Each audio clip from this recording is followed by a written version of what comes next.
আর আমার পাওয়ার চাই, আমি দেশে উন্নতি করতে চাই। সাফ কথা, পাওয়ার চাই, আমি অ্যাবসলিউট পাওয়ার নিয়ে আমি দেশে উন্নতি করব। 10টা হুন্ডা 20টা গুন্ডা, নির্বাচন ঠান্ডা। বাংলাদেশের রাজনীতির ইতিহাসে গত 1.5 দশক ছিল একচ্ছত্র আধিপত্যের গল্প, কিন্তু 2024-এর জুলাই পরবর্তী বাংলাদেশ দেখল মুদ্রার উল্টো পিঠ।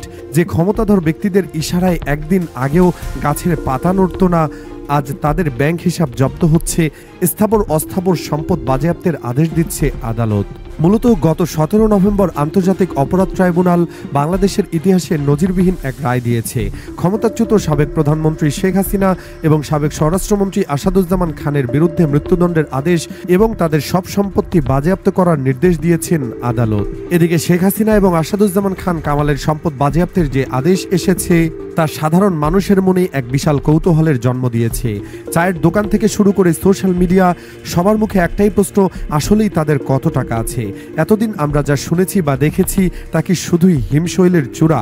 আদালতের এই আদেশের পর বেরিয়ে আসছে এমন সব তথ্য যা শুনলে পিলে চমকে যাওয়ার মতো অবস্থা হয়। কাগজে কলমে তারা যতটা সাধারণ জীবনযাপনের চিত্র দেখিয়েছেন, পর্দার আড়ালের বাস্তবতা যেন আরব্য রজনের গল্পকেও হার মানায়। রাজনীতিবিদদের হলফনামায় বা নির্বাচনী ইশতেহারে দেওয়া সম্পদের বিবরণী সবসময় সাধারণ মানুষের কাছে এক ধরনের কৌতুক হিসেবে বিবেচিত হয়। স্বৈরাচার হাসিনা বা আসাদুজ্জামান খান কামালও এর ব্যতিক্রম নন। বিগত নির্বাচনগুলোতে তারা নির্বাচন কমিশনে যে সম্পদের হিসাব দিয়েছিলেন তা দেখলে মনে হবে তারা নিতান্তই মধ্যবিত্ত বা উচ্চ মধ্যবিত্ত জীবনযাপন করেন।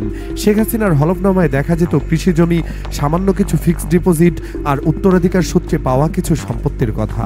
কিন্তু প্রশ্ন হলো, একজন ব্যক্তি যিনি 15 বছরের বেশি সময় ধরে রাষ্ট্রের সর্বোচ্চ ক্ষমতায় ছিলেন, তার সম্পদ কি সত্যি এই কয়েক কোটি টাকার মধ্যে সীমাবদ্ধ, নাকি ক্ষমতার আড়ালে গড়ে উঠেছে এক বিশাল সাম্রাজ্য যার হদিশ বের করতে হিমশিম খাচ্ছে দেশের গোয়েন্দা সংস্থাগুলো?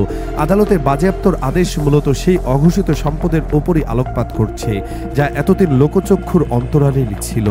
হাসিনা ও কামালের মোট সম্পত্তির পরিমাণ কত? এই প্রশ্নের উত্তরের সরাসরি কোনো উৎস না মিললেও এই প্রশ্নের উত্তরের বড় অংশই পাওয়া যায় 2024 সালের নির্বাচনী হলফনামা থেকে, যেখানে দুজনেই নিজের নামে থাকা সম্পদ ঘোষণা করেছিলেন। সেই ঘোষণার ডিটেলস বিশ্লেষণ করলে স্পষ্টভাবে বোঝা যায় বছরের পর বছর ধরে তারা কি পরিমাণ সম্পদের মালিক ছিলেন এবং কোন উৎস থেকে এত সম্পদ এসেছে। 2024 সালের হলফনামা অনুযায়ী শেখ হাসিনা নিজের নামে দেখিয়েছিলেন 4,34,00,000 টাকার স্থাবর ও অস্থাবর সম্পদ। নগদ অর্থ ছিল মাত্র 28,500 টাকা। ব্যাংক ও আর্থিক প্রতিষ্ঠানে জমা ছিল প্রায় 2,39,00,000 টাকা। তার নামে 25,00,000 টাকার সঞ্চয়পত্র এবং 55,00,000 টাকার এফডিআরও উল্লেখ করা আছে। এছাড়াও তার 3টি গাড়ির মালিকানা দেখিয়েছিলেন, যার একটি উপহার হিসেবে পাওয়া আর বাকি দুটি সম্মিলিত মূল্য তিনি দেখিয়েছেন প্রায় 47,50,000 টাকা। সোনা ও মূল্যবান ধাতুর মূল্য দেখানো হয়েছে মাত্র 13,25,000 টাকা। আর ঘরের আসবাবপত্রের মূল্য উল্লেখ করেছেন 7,40,000 টাকা। স্থাবর সম্পদের অংশ শেখ হাসিনার দেখানোই মোট 15.3 বিঘা জমি, যার একটি অংশের মূল্য দেখানো হয়েছে 6,78,000 টাকা। এসব জমি বাংলাদেশের বিভিন্ন জায়গায় যেমন টুঙ্গিপাড়া, গোপালগঞ্জ, গাজীপুর ও রংপুরে ছড়িয়ে ছিটিয়ে আছে। গাজীপুরে তার পরিবারের একটি বাগান বাড়িও আছে, যা স্কাউট প্রশিক্ষণ কেন্দ্রের পূর্ব দিকে, ঢাকা টাঙ্গাইল মহাসড়কের পাশেই। ভূমি অফিসের নথিতে পাওয়া যায় 1970 সালের দিকে স্থানীয় একজন ব্যক্তি শেখ মুজিবুর রহমানের নামে ওই জমি লিখে দেন। পরে উত্তরাধিকার সূত্রে এই জমির মালিক হন শেখ হাসিনা ও শেখ রেহেনা। পরবর্তীতে জমির কিছু অংশ তারা আবার নিজেদের সন্তানদের নামে হস্তান্তর করেন। নথিপত্রে এই জমির পরিমাণ 297 শতক বলে উল্লেখ করা হয়েছে। ঢাকার পূর্বাঞ্চলেও শেখ হাসিনার নামে একটি প্লট আছে, যা তিনি নির্বাচনী হলফনামায় উল্লেখ করেন। এছাড়া টুঙ্গিপাড়ায় তার নামে 6.10 শতক জমির ওপর 3 তলা ভবন রয়েছে, যার অর্জনকালীন মূল্য তিনি দেখিয়েছেন মাত্র 5 লাখ টাকা। তবে এখানেই বিতর্কের সূত্রপাত। দুর্নীতি দমন কমিশন বা দুদক 2025 সালের 2 মে এক ব্রিফিংয়ে জানায় 2008 সালের নির্বাচনী হলফনামায় শেখ হাসিনার নিজের নামে থাকা জমির পরিমাণ দেখিয়েছিলেন 6.50 একর, মূল্য দেখিয়েছিলেন 1,75,000 টাকা। দুদকের দাবি যাচাই করে তারা দেখিয়েছে যে ওই সময় তার নামে স্থাবর সম্পদের পরিমাণ ছিল 28 একর 41 শতকেরও বেশি, যা ঘোষিত তথ্যের চেয়ে বহুগুণ বেশি। অর্থাৎ তখনই সম্পদ গোপন করার অভিযোগের প্রমাণ পেয়েছে বলে জানিয়েছে দুদক। পাশাপাশি ধানমন্ডির 32 নম্বরের বাড়িটি শেখ মুজিবের স্মৃতিকে ঘিরে তৈরি শেখ মুজিব মেমোরিয়াল ট্রাস্টের নামে নিবন্ধিত বলে ভূমি কার্যালয় নিশ্চিত করেছে। আর শেখ হাসিনার আরেক একটি বাসভবন, সুধা সদন, তার সন্তান সজীব ওয়াজেদ জয় ও সাইমা ওয়াজেদ পুতুলের নামে রয়েছে বলেও নথিতে পাওয়া যায়। এদিকে ক্ষমতায় থাকাকালীন তিনি নিজেকে সবসময় একজন সাদাসিধে মানুষ হিসেবে উপস্থাপন করতেন। আমার কিছুই নেই, আমি দেশের জন্য সব ত্যাগ করেছি, এই ছিল তার রাজনৈতিক বয়ান। কিন্তু দীর্ঘ শাসনকালের অবসানের পর আন্তর্জাতিক সংবাদ মাধ্যম এবং দেশের অনুসন্ধানী প্রতিবেদনে যে চিত্র ফুটে উঠেছে তা ভিন্ন কথা বলছে। যদিও সরাসরি তার নিজের নামে খুব বেশি সম্পদ হয়তো কাগজপত্রে পাওয়া যাবে না, কিন্তু তার ঘনিষ্ঠজন, পরিবারের সদস্য এবং আত্মীয়দের মাধ্যমে যে বিশাল বিত্তবৈভব গড়ে উঠেছে তার দায় তিনি এড়াতে পারবেন না। শেখ হাসিনার বোন শেখ রেহেনা এবং তার ছেলে সজীব ওয়াজেদ জয়ের সম্পদ নিয়ে আন্তর্জাতিক মহলে আগে থেকে গুঞ্জন ছিল। বিশেষ করে আইটি সেক্টর এবং মেগা প্রজেক্টগুলো থেকে কমিশন বাণিজ্যের যে অভিযোগ বিরোধীরা সবসময় করে আসতো, এখন সেগুলোর দালিলিক প্রমাণ খোঁজা হচ্ছে। রূপপুর পারমাণবিক বিদ্যুৎ কেন্দ্র, মেট্রো রেল বা পদ্মা সেতুর মতো বড় বড় প্রজেক্টগুলোতে খরচের যে অস্বাভাবিক বৃদ্ধি আমরা দেখেছি, তার পেছনে দুর্নীতির কোনো যোগসূত্র আছে কিনা তা এখন তদন্তের বিষয়। এবার আসা যাক সাবেক স্বরাষ্ট্রমন্ত্রী আসাদুজ্জামান খানের সম্পদের বিষয়ে। তিনি 2024 সালের নির্বাচনে ঢাকা 12 আসনে প্রার্থী হিসাবে হলফনামা জমা দেন। সেখানে তিনি নগদ অর্থ দেখিয়েছিলেন মাত্র 84 লাখ টাকার কিছু বেশি। ব্যাংক ও আর্থিক প্রতিষ্ঠানে জমা ছিল আরও প্রায় 82 লাখ টাকা। শেয়ার ও বন্ডের মূল্য দেখিয়েছিলেন প্রায় 24 লাখ টাকা। ডাকঘরের সঞ্চয়পত্র বা স্থায়ী আমানত হিসেবে দেখিয়েছেন 2 কোটি 1 লাখ টাকা, যা তার সম্পদের বড় অংশ জুড়ে রয়েছে। তার নামে 2টি মোটর গাড়ি রয়েছে, যার মূল্য তিনি দেখিয়েছেন 1 কোটি 61 লাখ টাকা।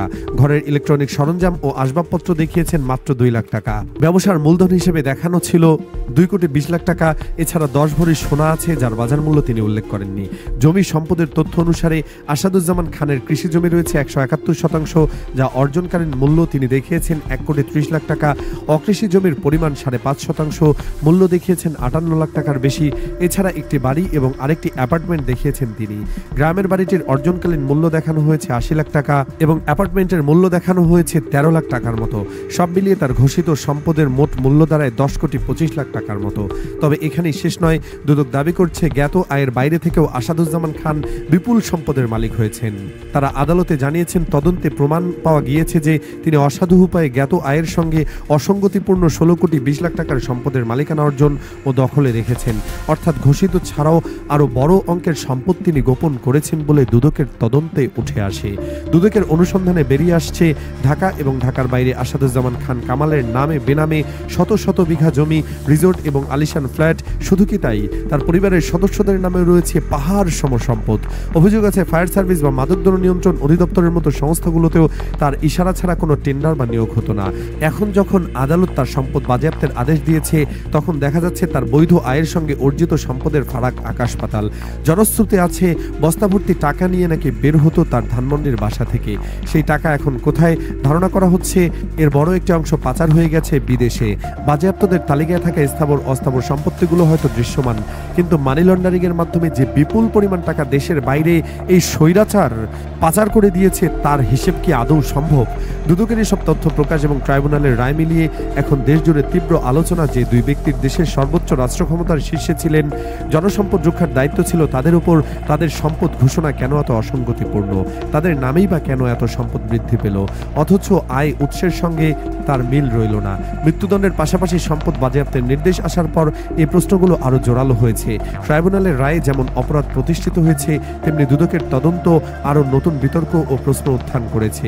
দুদক এবং সিআইডি এখন এই টাকার সন্ধানে নেমেছে, কিন্তু বাস্তবতা হলো একবার টাকা বর্ডার পার হয়ে গেলে তা ফিরে আনা অত্যন্ত জটিল এবং সময় সাপেক্ষ প্রক্রিয়া। বিদেশের মাটিতে থাকা সম্পদ বাজেয়াপ্ত করতে হলে সে দেশের সাথে আইনি চুক্তির প্রয়োজন হয়। আদালত হয়তো দেশের ভেতরে থাকা তাদের জমি, বাড়ি বা ব্যাংক ব্যালেন্স বাজেয়াপ্ত করতে পারবে, কিন্তু এখন দেখা যাক বাকি পাচার হওয়া সেই লুকানো হিমশৈল উদ্ধার করা কি সম্ভব হবে কিনা।